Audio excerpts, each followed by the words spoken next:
Hello, everyone in the Pharmacy Freedom Method community. It's Kamal here. I do apologize that I've been a few minutes late. We had technical issues because, as you may have noticed, in today's session as part of our Pharmacy Career Change workshop, I'm using StreamYard, which you're probably seeing connected to this live, which means that I'm going to require you guys to allow me access to your profiles so that I can see your comments. I am so excited about this discussion today. It is a discussion that I have been looking forward to all week. And we are going to be talking about how do you go from stuck to being fulfilled in your career. I have got three amazing pharmacists with such incredible stories to share with you about their career journeys and how they see pharmacy being reinvented. So I cannot wait to get stuck into today's discussion. If you are joining us for the first time, then let me introduce myself. My name is Kamal. I am a former national level pharmacist and I am a pharmacy career change coach. I feel very, very passionate about helping pharmacists to reinvent their careers. I am really passionate about you ripping up that old rule book when it comes to your careers and really forging a career on your own terms that is aligned to your values and what you really want to achieve in your life. So I cannot wait to get stuck into today's discussion. These three amazing pharmacists are going to be sharing their stories with us today. We're going to be with you for about an hour or so. If you've got any thoughts, drop them in the comments. If you've got any questions, drop them in the comments as well as we are going along in today's discussion. And of course, please do allow StreamYard access to your profile so that I can see who's asking the question. So without further ado, let me introduce you to our three panelists for today. We have Alper, who is a health and nutrition and integrative nutrition health coach. We have Hala, who is the founder of Pharma, an incredible digital platform for pharmacies. And we have Yusuf, who is our chief pharmacist. He's a chief pharmacist at, and I have to keep reminding myself of this, Yusuf, of Practice Plus Group, because that changed recently, right? So yes, it did. So he is a chief pharmacist at Practice Plus Group, and we're going to be talking about what it means to actually reinvent your career, why we want to reinvent our careers, and what does it look like for us. So I'm going to be going through each one of our panelists today, and they're going to be sharing their stories with us. And I hope that you guys find this really inspiring, because this is what we need to be able to really encourage us to make the changes that we need to in our careers. So Alper, without further ado, if you want to introduce yourself, tell us about your story, tell us about how you became what you're doing now, basically. Tell us. Thanks, Kamal. Thanks for having me on. It's very nice to be here. Hi, everyone. So I'm a long-time community pharmacist. I've been practicing for, about 20 years or so now. And over the last sort of 10 years or so, I've found my niche, you can say. I started working with care homes. And that's where I met you, right, Kamal? We used to work together quite a few years ago, right? That's how we met.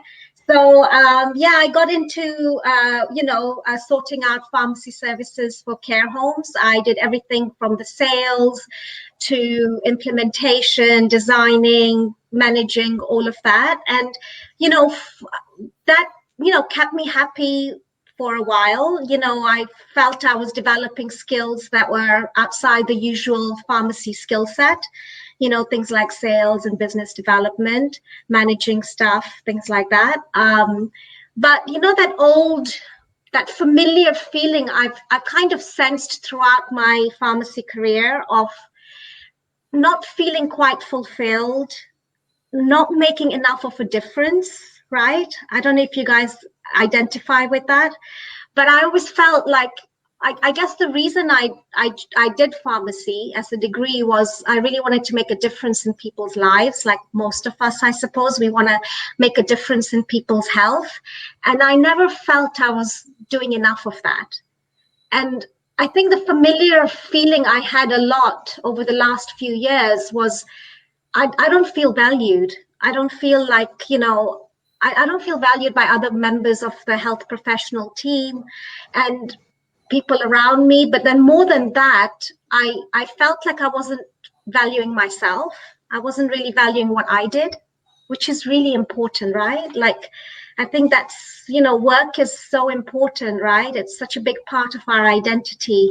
And if you're not quite happy there, nothing's gonna be right, I feel. So it's been a bit of a journey, and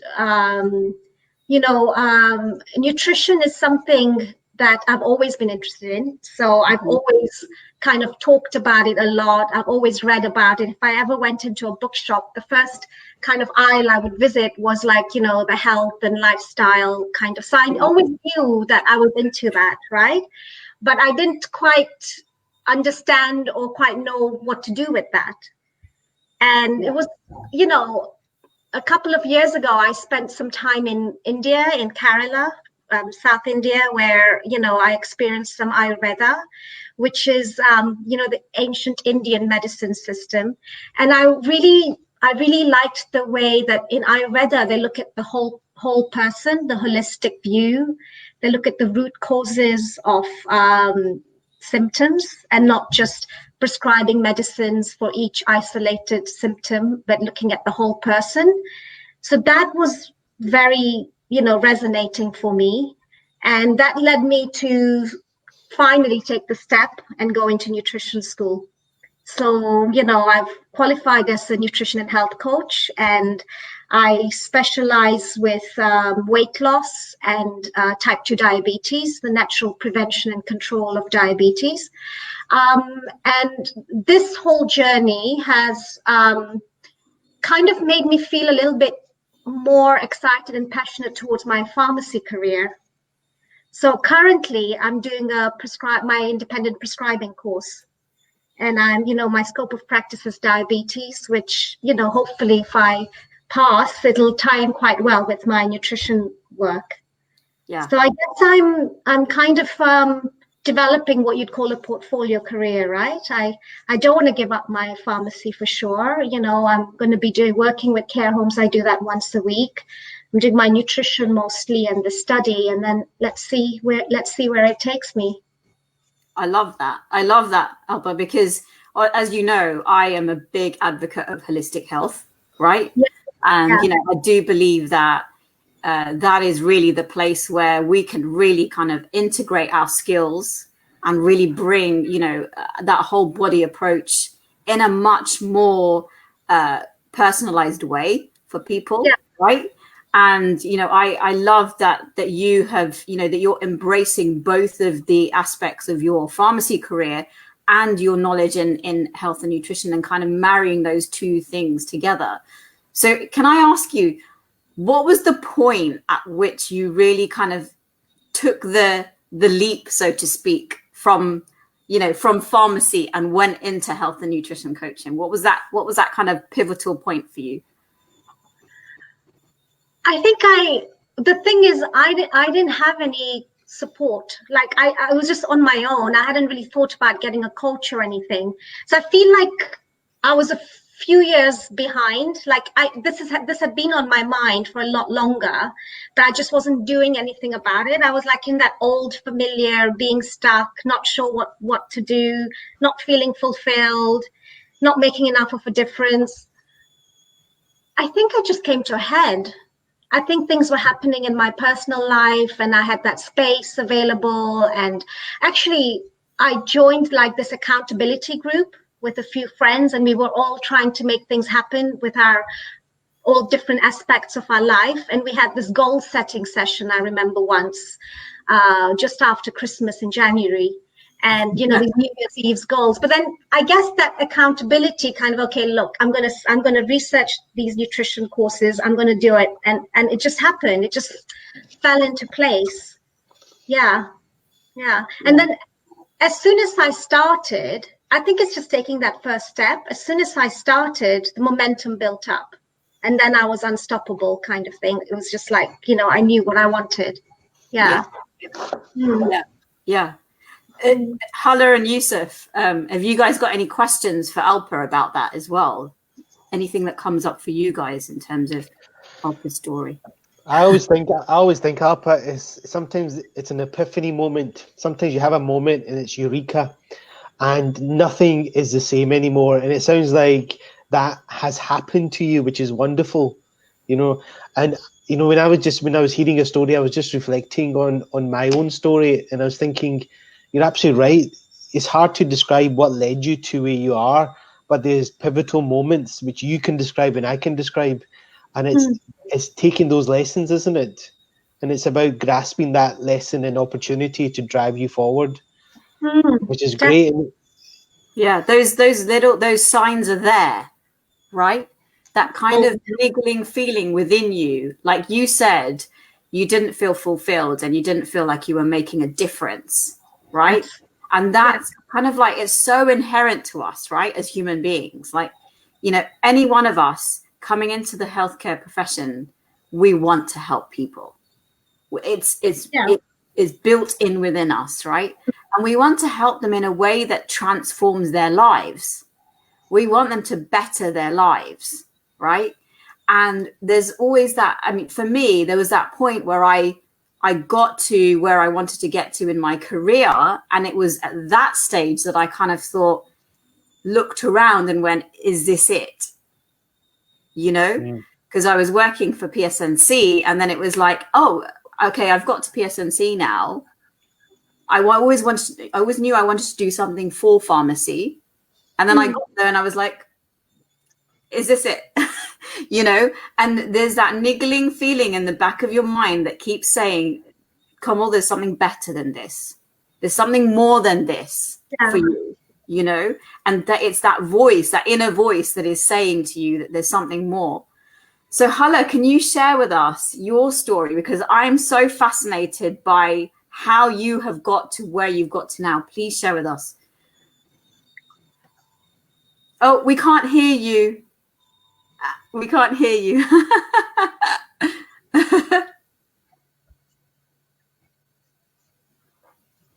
Maybe whilst we're waiting for Hala, maybe Yusuf, if you could jump in and tell us about your story. How did you become a pharmacist? Oh God, when I reflect, or when somebody asks me that question, I'm like dumbfounded because I still don't know how I got here. But that to aside, I think I've never seen pharmacy as a profession. I've seen it as a vocation. I've seen it as a tool rather than seeing it as my day-to-day life. And that's probably kind of the broader aspects. Pharmacy is a tool to get to where I want to get to. It's not necessarily the be-all, the end-all of life, which we need to get into our minds. So as you can tell by my accent, I'm Scottish by every way possible, but have lived and worked in different parts of the UK and abroad. So I qualified in 2005. So it's almost 15 years as a pharmacist. A lot of that time has been spent in the NHS, so in large hospitals, working in GP pharmacy, and also spending some time in community. I think I've never thought of my work as 9 to 5. I've always thought of where can I learn, where can I grasp opportunity, what can I develop. So the first probably 10 years of my life was almost as if I was sucking like a sponge.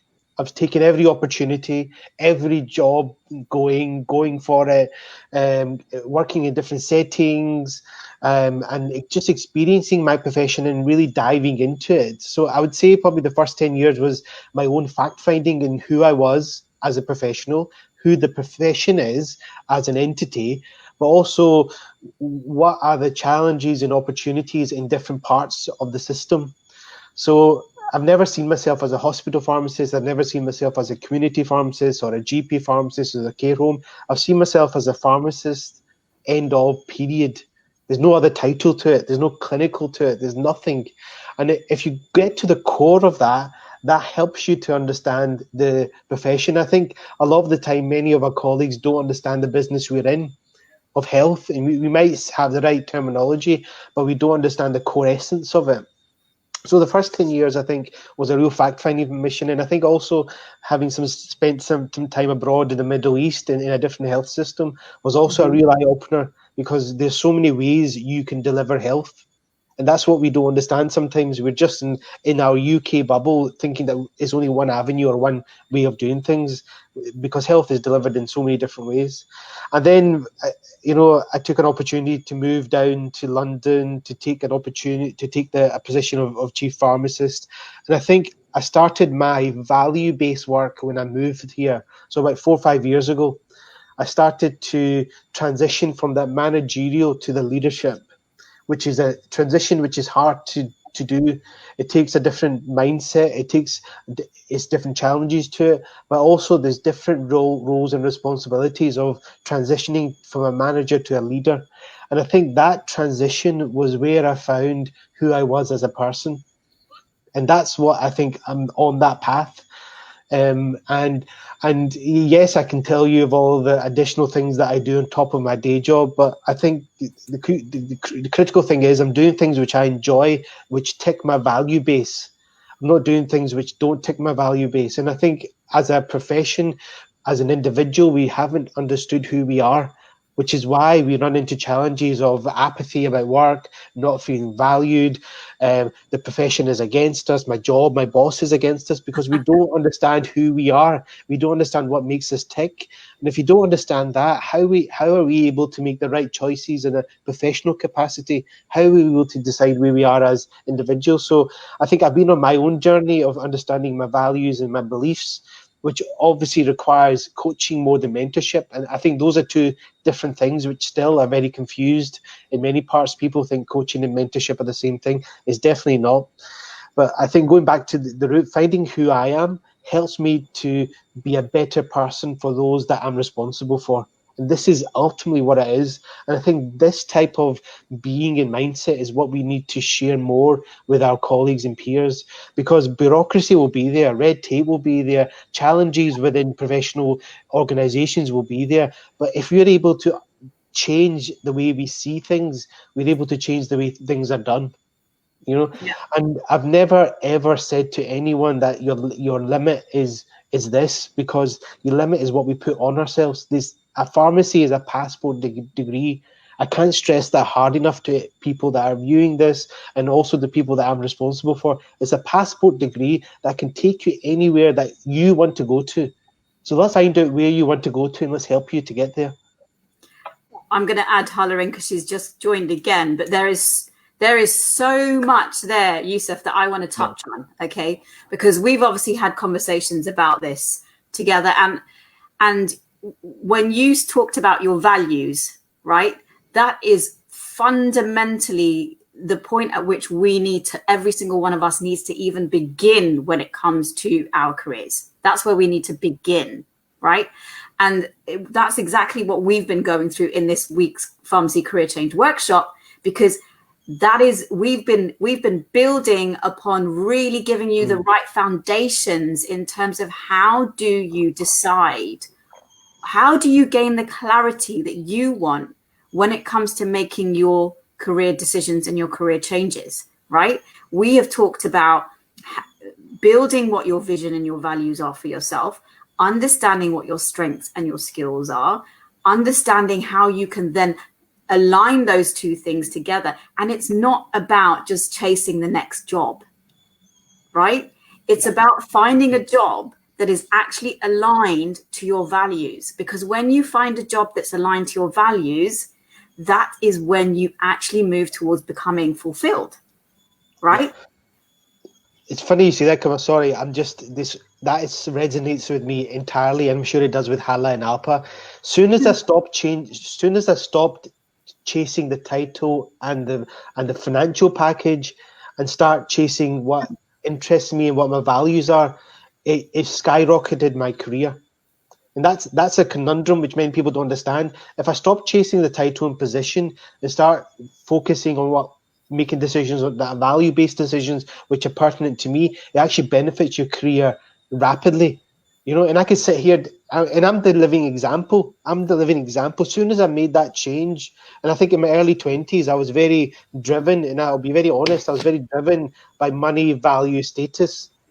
And I think in my 30s onwards, I'm now driven by value and making a difference. And as soon as I made that change, that actually changed my career altogether in the most positive way possible. Yeah, 100%, 100%. Hala, I hope that you can hear me. Hi. I Can would you hear love. me? Yes, we can. It's cutting out, but we will give you the Brilliant. space, Hala, because I really want to hear your story. I want you to share your story with us, because I think it's so important for everyone who's listening and watching today to hear how you've got to where you've got to.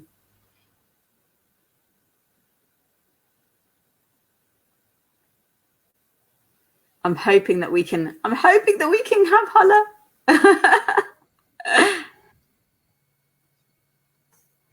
Apologies, guys, because poor Hala's been having a few technical issues with it's the Wi-Fi. We've all been there on Zoom calls where we can't connect with people, or I mean, I might even have the kids coming in any minute now, so if we can connect with Hala again, then let's try and connect with Hala again. But I'm in, I think. You're in. Yes, fantastic. Hala, tell us about your story then. Hi.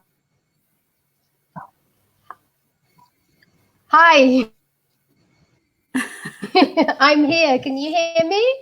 We can hear you. We can hear you.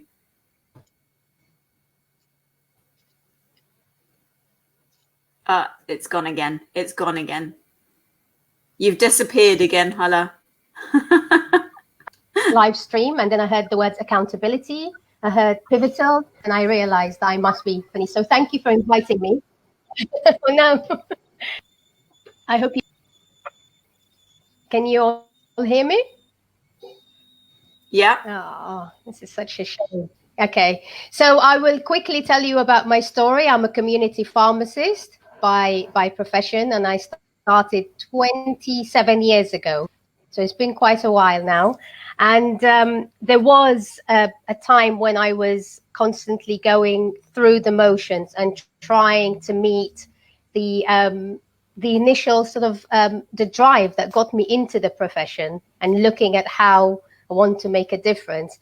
But the term unfulfillment came, into the conversation earlier. And also, what I found in community pharmacies, metrics that we are measured by were starting to become a little bit more sort of financially driven and taking us away from that person-centered approach. And that holistic approach was in drive into community pharmacy. But when you're in the arena, so to speak, you're sort of quite mired in it, and you're covered in a lot of dust, and your ears are a little bit blocked and your eyes are blinkered, so you can't always see, the way. And that came to me when I actually took a step back to have my children. And it was about 8 years ago when the idea came to me, when a very patient who was very close to me actually came to the pharmacy, and we weren't able to see each other in person. So she went home, I gave her my number, and we did a FaceTime conversation. And that was the inception of the idea of what I've been working on tirelessly for the last maybe 4 years, which is how we can sort of add an extra channel into community pharmacy by making us even more accessible. So not to go online, because I think that will probably eventually be the demise of community pharmacy if everybody went online. But of the bricks and mortar, but also an online presence where people can access us through a screen, through their smartphones, and mainly really to just charter and go through the process of how somebody would access that. In my opinion, I'm biased, but community pharmacy's advice and accessibility is second to none. We see health patients. We're the only healthcare professionals who see healthy patients who are seeking to remain healthy or get healthier. By the time they get to see somebody else, they're already, on the path to having something that needs solving. So they're already a patient, but we see customers and we see people who have a lot of trust in us and accessibility and so on. That was my first, so the first rung of my ladder. And then secondly, I went into wanting to just track and trace that, sorry, that's quite topical, track and trace, but look at ways of, but also look at ways of how we can just record all these outcomes that happen and take, and we do day in, day out in community pharmacy when somebody comes into the pharmacy and responding to symptoms. This is something that just, just takes me back to the early 90s. That's what we do day in, day out. That's the bread and butter of community pharmacy. But when somebody comes in and we ask the 2 wham questions and we train the staff, and then they take them through the process and they purchase the product and they put it in their back pocket and they go out, nobody knows about this apart from us, community pharmacy, as a sector, but it goes unrecorded and it's unrecognized. And how many cases are we actually keeping away from primary care? How many cases are we keeping away from GP surgeries? And so that's always been really where my passion lies. And I think meeting other people who you can talk to, and then you get into the accountability space, and then you get into the sort of sharing your ideas with like-minded people who even sometimes may finish your sentence for you. I think that's where I found myself, buoyed by having like-minded people. And you've got to be in the right mindset, because often when you start to think of yourself as somebody who is making quite a big sort of cultural change or cultural shift, your mindset has to upgrade to meet that challenge, because, I'm not a 9 to 6, pharmacist who's going in and dispensing and doing my everyday job. I need some of the things that I've learned for the last 20 odd years. I need to really be confident in my thinking and be confident in what I'm doing is right. My everyday, the family, and I'm happy I took the leap. And it wasn't smooth sailing, but on that, and the fear that was besieging me sometimes, then I thought on the other side of that fear is something really beautiful. And then I get to meet people like you. I mean, what else can I say? Hala, there's so much in what you have said that really resonates, because you've talked about taking that leap, right? You've talked about the fear, and Yusuf earlier, you were talking about the fact that it's not a profession, it's a vocation, right? It's not it's not the end destination, right? And there's and you describing that you've had to get over fears, and this is what I want everyone listening to really kind of understand, that when you are making a change, right, and you're making that change from a place that is right for you, there's going to be fear. Like, that is normal, right? It's a normal part of changing. Fear is always there, and it's a protective mechanism that we've all got in place, right? But it's there as a signal, and it's a signal. I see it as a signal of growth. That's what fear is. Fear is a signal of growth, that something bigger for you is out there. And this week I talked a lot about the fact that doing this very thing, like speaking to my pharmacy colleagues over the internet, would I have seen myself doing this only a year ago? No. Right? We've all had to embrace our fears, right, during this whole pandemic period, right? We've had to flip the way in which we operate, and we've had to get over a lot of fears. And when you look back at the fears that you as an individual have had to overcome, that's it. you've done it.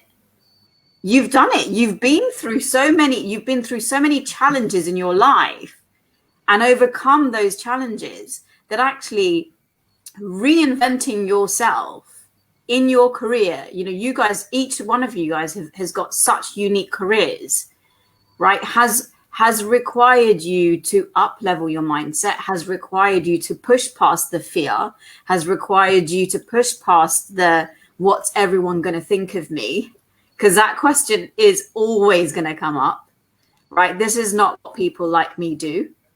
Those kinds of fears, they come up for all of us, right?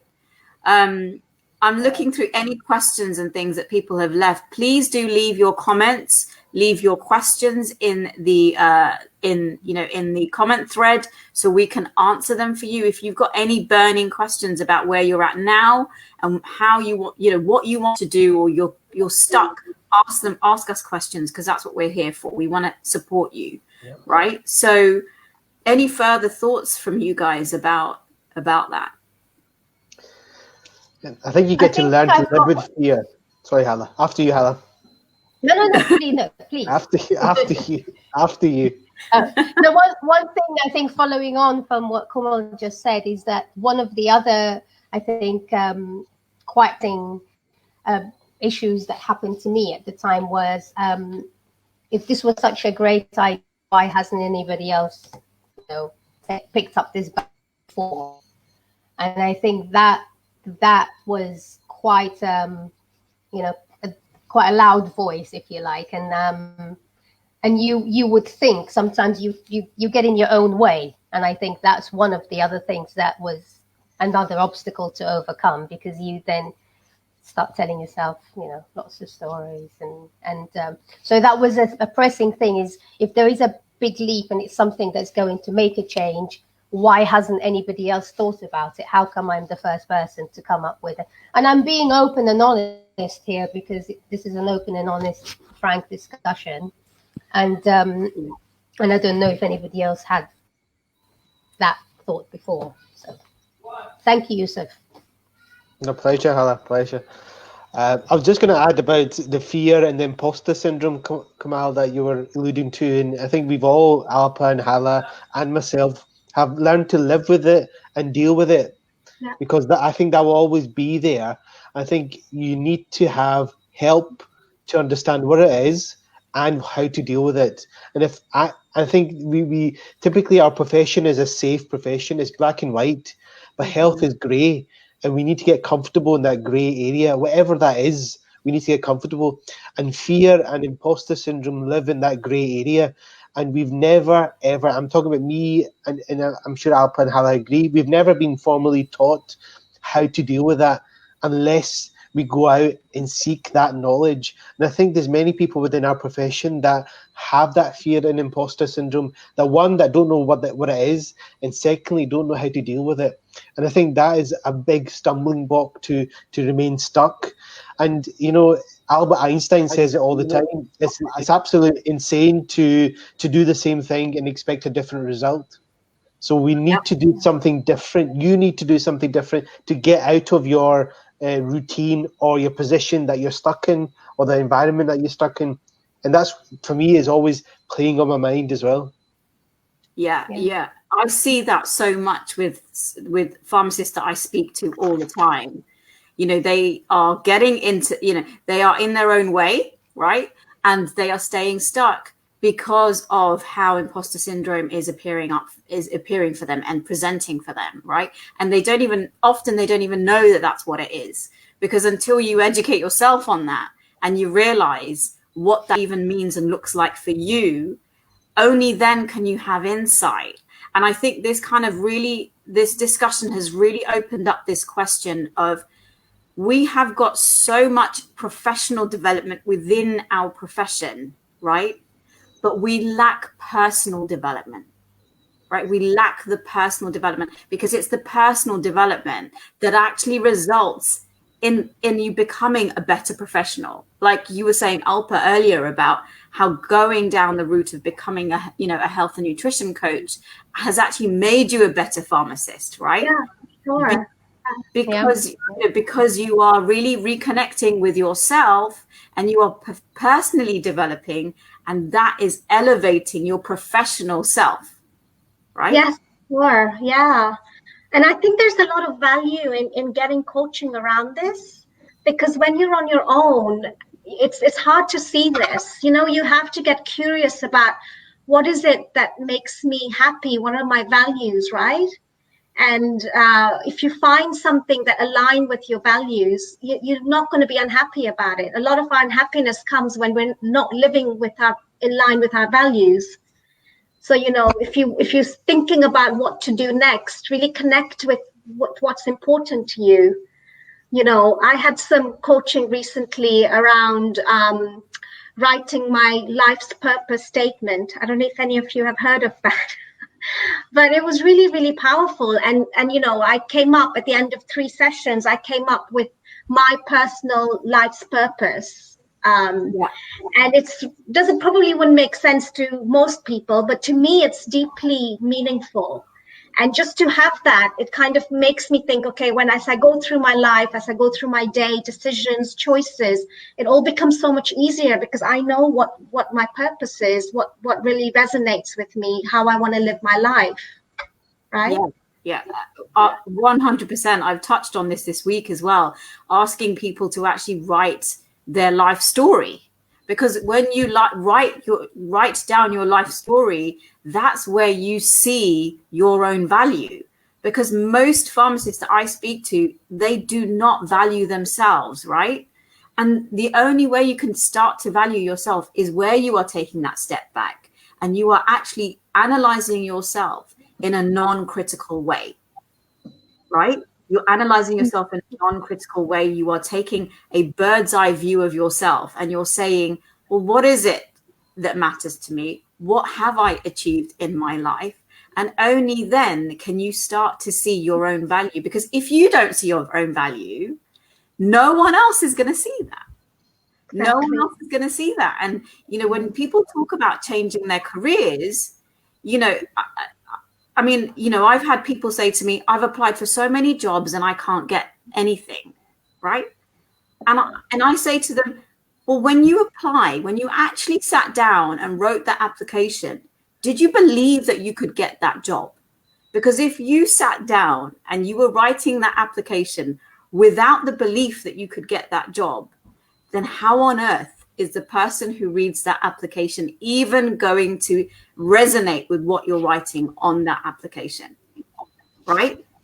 And so we really need to flip this conversation to what, you know, if I value myself, only then can I express that to other people, right?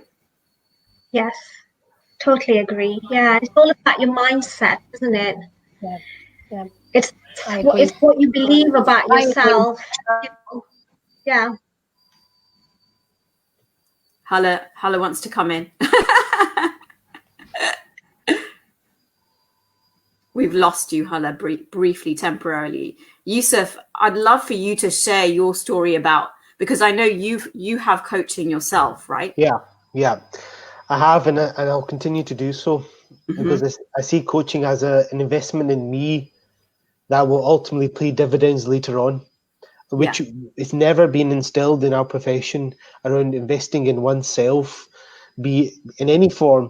And I think that's one of the things that are lacking, and I'm trying to champion this, especially with our undergrad, not only the leadership training, but the need for self-development versus talking about, as you mentioned, personal versus professional development. They're two different things. So I personally get coaching. I've done a lot of exercises with my coach around defining my life purpose, looking at my values. And one of the things I'll share with you, which was absolutely the most profound thing that's happened to me is that through my coaching, I've learned that I was two different people. I was a Yusuf at work and I was a Yusuf at home. And those were two different people. And I was actually tiring myself out being those two different people. And I didn't realize it. My coach told me that that's what you're doing. It's almost double the work. And what happens when you combine the two is that you're able to be your true self because the values you have at home are the same sort of values which will work in your professional life. And the bigger epiphany was that you get to a position in your career based on your technical knowledge, but anything further is based on your personal and value knowledge. So that, it's almost as if through coaching I got two keys. I got key in myself, but also the key in my career and understanding what will take me forward, which is, I would pay anything to get that knowledge and insight, because it's totally changed the way I see me and my job. Yeah. So much there, Yusuf, that you've talked about in terms of, when you start connecting with when you start elevating your personal development, right? Your mindset, that's when the leaps come in your career. That is when the leaps come in your career. That is when the leaps come. And from my own personal experience, changing my environment, the environment that I'm living in, whether that be, and I'm going to go on to, I'm talking about holistic here. I'm talking about, what I put into my body, how I spend my time, who I talk to, the news that I am consuming, right? All of this around our environment, right, is what actually helps us to elevate ourselves. And when we do that, that's when we can really elevate our professional lives, because you're walking the walk and talking the talk, right? Yeah. But you need some help with that. Come on, it's one of the things that we have to realize. We need help with that, and we need to be. And the second thing, we just need to be open to receive that message. So there's a bit about getting help, but there's also a bit about opening and being ready to receive that message, which I think takes a big ask for people, but it's worth it. It's worth it. Yeah.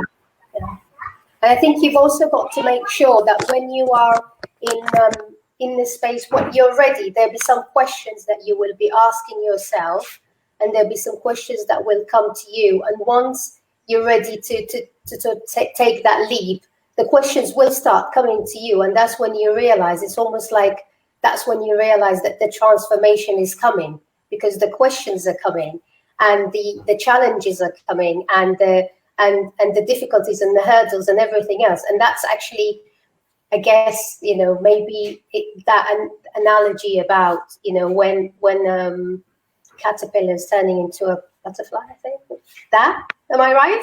But there's a lot of pain, and there's a lot of, questioning, and a lot of, but I think that is part of the growth. And if you are really rolling with it and having the accountability, and I have to go back to what I said earlier, I think accountability was a very big part. It was a major part of having somebody who's walking alongside you, and they guide you, and sometimes you are actually trying to overcome something that is so big because you've taken it as a big chunk, whereas having the accountability and the coaching and the mentorship and someone walking alongside you, they may actually bring you down, and it might be a slight tweak.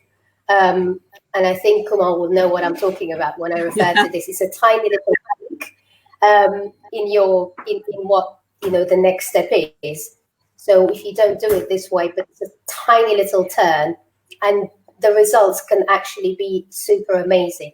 So you have to understand that what's happening now is not, that's not the end result. That's not, you're going through it to get to the other side. You have to kind of wade through it, a bit treacly sometimes, but yeah, and it's you've got to have some bravery to do it. Otherwise, if it was easy, everybody else will be doing it. That's my statement to myself. Yeah, for sure. I think, you talking about the fact that, you really have to, you've got to ask yourself those, you've got to have the accountability and coaching, of course, but that's there to help to ask you the pivotal questions of yourself, right? It's there to get you to help you to get the insight that you need into yourself. because actually I would say that a lot of the time, most of us, it comes back to this fear. What am I going to uncover if I start asking myself these questions, right? And that's what feels really, really uncomfortable to us.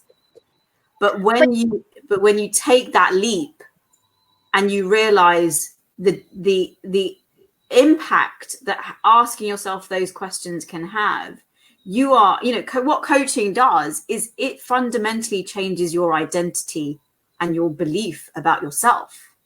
That's what it does. And that's where it is set apart from mentorship, because, mentorship is very much focused around an expert that you look up to, that you want to move towards their, what they're doing, or they, do that particular role. And that's great. And we need that. All of us need that, right? But what coaching does is it actually fundamentally helps to shift your identity and your belief about yourself, and opens up the possibilities of what is even possible for yourself, right? And so when I'm talking about ripping up the rule book when it comes to pharmacy careers, that's what I'm talking about. We have very set career progression plans in place as a profession, but that's great, and that works if that is aligned to you, right? And if it isn't, then open up the possibilities for yourself. Without a doubt, Kamal, without a doubt. Anything is possible. That's what my mentor tells me. And funny, my coach tells the same thing. Anything is possible. Yeah. For sure. I think a lot of us, probably, if we really thought about it, a lot of us probably know what it is that we have to do, right? Just as my work as a health coach, most of my clients actually know what they need to be doing, make better food choices, exercise more, right? It's not that complex, but it's just something stopping us, right? Somewhere we're stuck.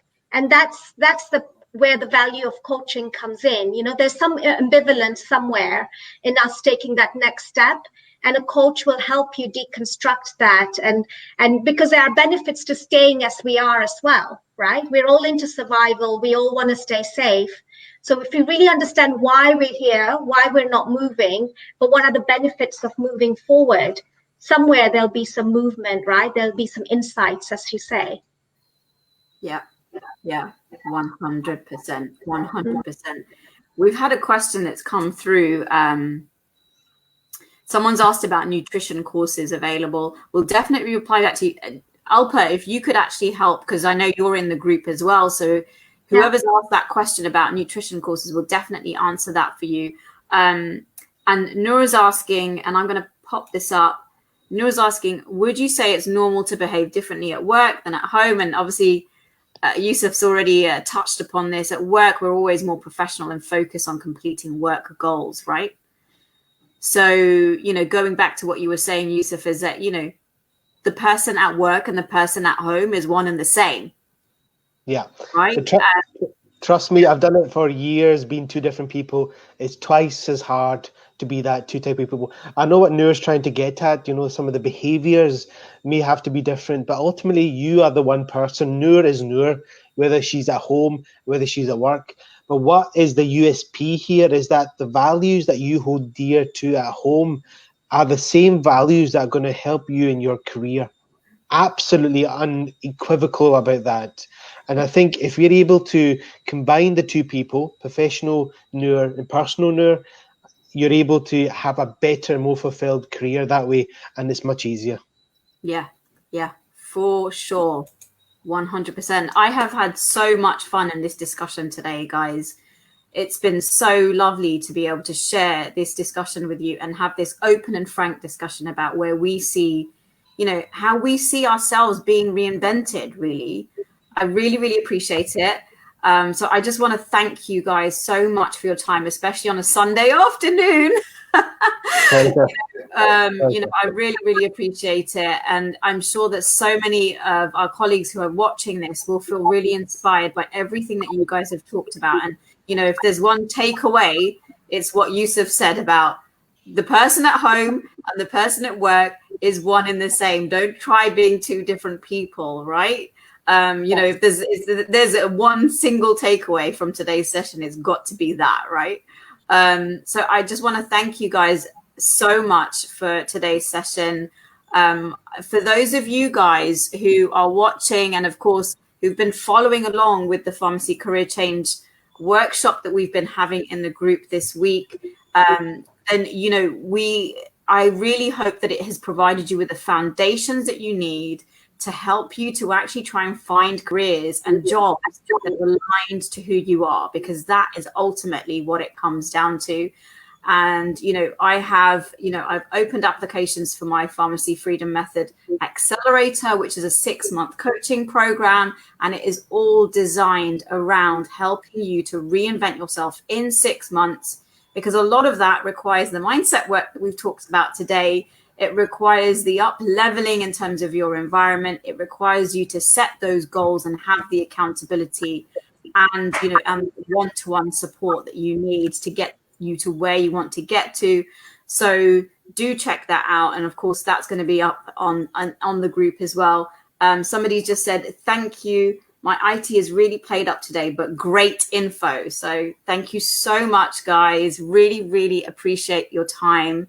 And I cannot wait to continue this discussion with all of you guys outside of the group, but also we come back and, you know, come back into the group and let's continue this discussion. So thank you so much, everyone. Alper, Yusuf and Hala, so much thanks to you, and have a great rest of the day. Thanks, everybody. Thank you.